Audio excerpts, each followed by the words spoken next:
សួស្តីប្រិយមិត្តទាំងអស់គ្នានេះគឺជាវីដេអូ podcast ទី1របស់យើងខ្ញុំដែលវីដេអូប្រភេទ podcast បែបនេះគឺយើងធ្វើឡើងមកសម្រាប់កត់ទុកនៅព្រឹត្តិការណ៍នានា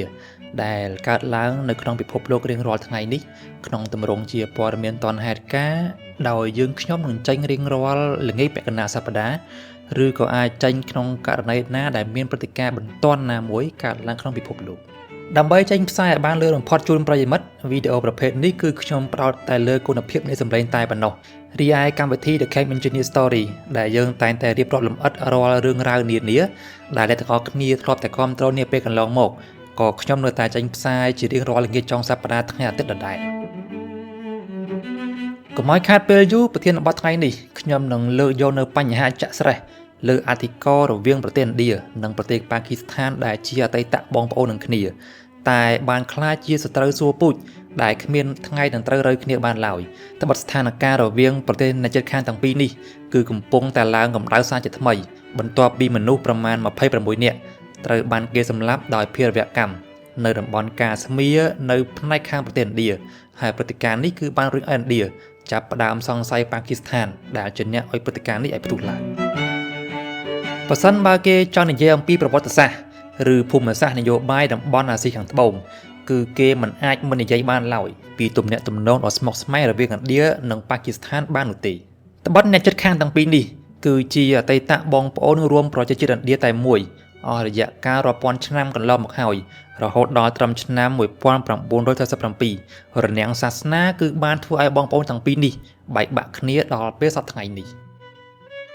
ដើមហេតុនោះគឺថានៅឆ្នាំ1947ចលនាបះបោរទាមទារឯករាជ្យបានផ្ទុះឡើងនៅពាសពេញប្រទេសឥណ្ឌាក៏បានធ្វើឲ្យអង់គ្លេសដែលជាម្ចាស់អាណានិគមរបស់ខ្លួនជាង200ឆ្នាំ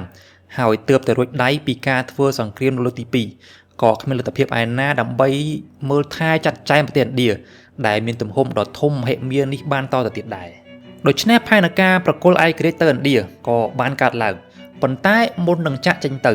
អង់គ្លេសគឺត្រូវតែដោះស្រាយនៅបញ្ហាដ៏សែនស្មុគស្មាញមួយគឺថាឥណ្ឌាគឺជាទឹកដីដែលបានចម្រុះគ្នាដោយសាសនាហើយសាសនាធំពីរដែលសម្បូរអ្នកគ្រប់ច្រើនជាងគេគឺសហគមន៍អ្នកកាន់សាសនាហិណ្ឌូនិងសហគមន៍អ្នកកាន់សាសនាអ៊ីស្លាមគឺមិនអាចរស់នៅចោះសម្រុងគ្នាបាននោះឡើយជាការចាំបាច់ឥណ្ឌាត្រូវតែពុះទឹកដីទៅចរត់ឯករាជ្យពីរផ្សេងគ្នាដោយអ្នកជំនាញអង់គ្លេសបានកំណត់ថានៅតំបន់ណាដែលសម្បូរដោយអ្នកកាន់សាសនាហិណ្ឌូគឺត្រូវរក្សាជាប្រទេសឥណ្ឌាដដែលរីឯរដ្ឋបនិមិត្តថ្មីមួយទៀតដែលមានឈ្មោះថាប៉ាគីស្ថានត្រូវបានបង្កើតឡើងដោយកំណត់ជាទឹកដីរបស់ជនជាតិឥណ្ឌាដែលប្រកាន់សាសនាអ៊ីស្លាមម្ល៉េះហើយទើបកាលសម័យនោះក្រោយពីស្រស់ស្រួលបែងចែកទឹកដីគ្នារួចហើយស្រាប់តែទឹកដីឥណ្ឌាក៏លយទៅផ្នែកខាងជើងប្រទេសផងលយទៅចំកណ្ដាលប្រទេសប៉ាគីស្ថានផងដែលវាបង្កជាមូលហេតុនាំឲ្យមានប្រទេសប៉ាគីស្ថានខាងលិចផងនិងប្រទេសប៉ាគីស្ថានខាងកើតផងការបែងចែកនេះហើយបានធ្វើឲ្យមានការជំនឿអ្នកកាន់សាសនាហិណ្ឌូប្រមាណ10លាននាក់ពីប៉ាគីស្ថានទៅឥណ្ឌាហើយអ្នកកាន់សាសនាអ៊ីស្លាមប្រមាណ7លាននាក់ពីឥណ្ឌាទៅប៉ាគីស្ថានវិញយើងអាចសាកស្រមៃថាមនុស្សជិត20លាននាក់ស្រាប់តែត្រូវបានគេជម្លៀសភ្លាមឆ្លងប្រទេសតើវានឹងមានរឿងអ្វីកើតឡើងវាមិនខុសគ្នាពីការជម្លៀសប្រជាជនខ្មែរក្រហមចេញពីទីក្រុងភ្នំពេញឡើយស្ថានភាពនៅឥណ្ឌានិងប៉ាគីស្ថានគឺវាបានបង្កឲ្យមានចលាចលនិងផ្ទុះជាអំពើហិង្សាយ៉ាងធំពីពេញផ្ទៃប្រទេសហើយមនុស្សយ៉ាងតិច500,000នាក់បានស្លាប់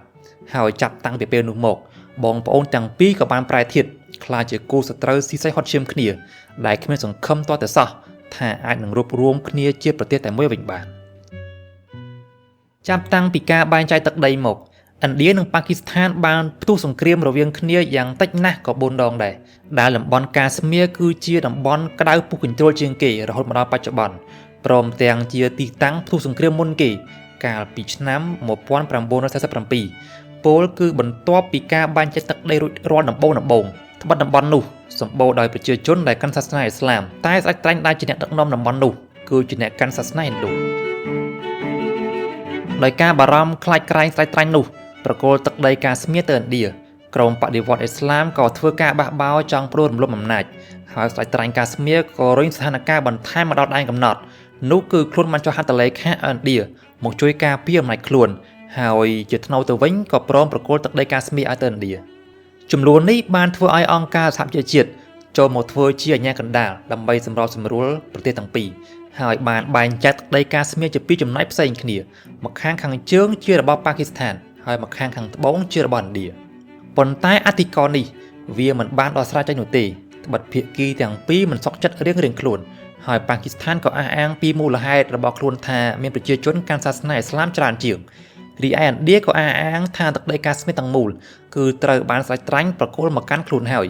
ដែលការប្រទានប្រទង់នេះក៏បង្កជាសង្គ្រាមធំម្ដងទៀតអស់រយៈកាល5សប្តាហ៍នៅឆ្នាំ1965ជាលទ្ធផលនៅពេលនោះប៉ាគីស្ថានបានចាញ់សង្គ្រាមលុះនៅឆ្នាំ1971ឥណ្ឌានិងប៉ាគីស្ថានក៏ច្បាំងគ្នាម្ដងទៀតតែលើកនេះគឺដោយសារតែបញ្ហានៅប៉ាគីស្ថានខាងកើតវិញម្ដងគឺកើតឡើងក្រោយពេលដែលប៉ាគីស្ថានខាងកើតប្រកាសឯករាជ្យផ្ដាច់ខ្លួនចេញពីប៉ាគីស្ថានខាងលិចដោយមានការគាំទ្រនិងញុះញង់ពីភាគីឥណ្ឌាហើយជាថ្មីម្ដងទៀតប៉ាគីស្ថាននៅតែចាញ់សង្គ្រាមហើយទឹកដីផ្នែកខាងកើតនោះក៏របូតខ្លាចជារដ្ឋថ្មីមួយទៀតដែលមានឈ្មោះថាបង់ក្លាដេសដែលយើងស្គាល់រហូតមកដល់សព្វថ្ងៃនេះសម្រាប់ប៉ាគីស្ថានក្រោយពីបាត់បង់ប៉ាគីស្ថានខាងកើតទៅជាបង់ក្លាដេសទៅទឹកដីកាស្មៀរក៏ក្លាយជាទីដ៏មានតម្លៃបំផុតដែលមិនអាចនឹងបាត់បង់ទៅទៀតបាននោះឡើយភាពតឹងតែងនៅកាស្មៀរក៏ចេះតែមានជាបន្តបន្ទាប់រហូតដល់ឆ្នាំ1999សង្គ្រាមលើកទី4របស់ប្រទេសបងប្អូនគូចំនួននេះក៏បានកើតឡើងសាច់ជាថ្មីនៅទីតាំងនៃតំបន់កាស្មៀរដដែលដែលសង្គ្រាមនេះគឺជាសង្គ្រាមធំទី1របស់ប្រទេសទាំងពីរក្រោយពីបានក្លាយជាមហាអំណាចនុយក្លេអ៊ែររៀងខ្លួនមកដែលឲ្យតែមានការសង្គ្រោះថ្មីដាក់គ្នាម្ដងរវាងឥណ្ឌានិងប៉ាគីស្ថានវាបានក្លាយពីចំនួនក្នុងតំបន់ទៅជាបញ្ហាសន្តិសុខអន្តរជាតិមួយយ៉ាងធំបាត់ម្នាក់សុទ្ធតែមានអាវុធមហាប្រឡ័យនៅក្នុងដៃសម្រាប់ប៉ាគីស្ថានឥណ្ឌាគឺជាប្រទេសដែលមានមាឌធំជាងព្រមទាំងជាប្រទេសប្រជាធិបតេយ្យធំជាងគេលើផែនដីដែលមានសេដ្ឋកិច្ចកំពុងអភិវឌ្ឍយ៉ាងឆាប់រហ័សរីឯខ្លួនវិញគឺគ្មានឡើយនៅស្ថិរភាពនយោបាយនិងកើតមានរដ្ឋប្រហារក្នុងប្រទេសជាញឹកញាប់ហើយគប់ផ្សំដែលឥណ្ឌាគឺជាសត្រូវប្រចាំប្រវត្តិសាស្ត្រផងនោះក៏បានធ្វើឲ្យប៉ាគីស្ថានកើតក្តីច្រណែននន្ទាខ្លាំងណាស់មកលើរដ្ឋអំណាចរបស់ប្រទេសឥណ្ឌាតាំងតែពីសង្គ្រាមលើកទី4នោះមកអធិការរ៉ាំរ៉ៃរវាងឥណ្ឌានិងប៉ាគីស្ថានគឺមិនងាយនឹងស្ងប់ឡើយហើយប្រុងតែនឹងធ្វើសង្គ្រាមនឹងគ្នាម្ដងផងដែរត្បិតគ្មានដំណោះស្រាយណាមួយនៅកាស្មៀរហើយតែងតែមានជាបន្តបន្ទាប់នៅភេរវកម្មនៅទឹកដីកាស្មៀរផ្នែកខាងឥណ្ឌាព្រមទាំងនៅទីក្រុងធំរបស់ឥណ្ឌាដូចជានៅញូដេលីក្នុងឆ្នាំ2001នៅមុំបៃនៅឆ្នាំ2008ជាដើមដែលបានធ្វើឥណ្ឌាតែងតែសង្ស័យថារ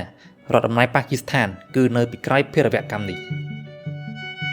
ហើយព្រឹត្តិការណ៍ភេរវកម្មសម្រាប់អ្នកទេសចរអស់26នាក់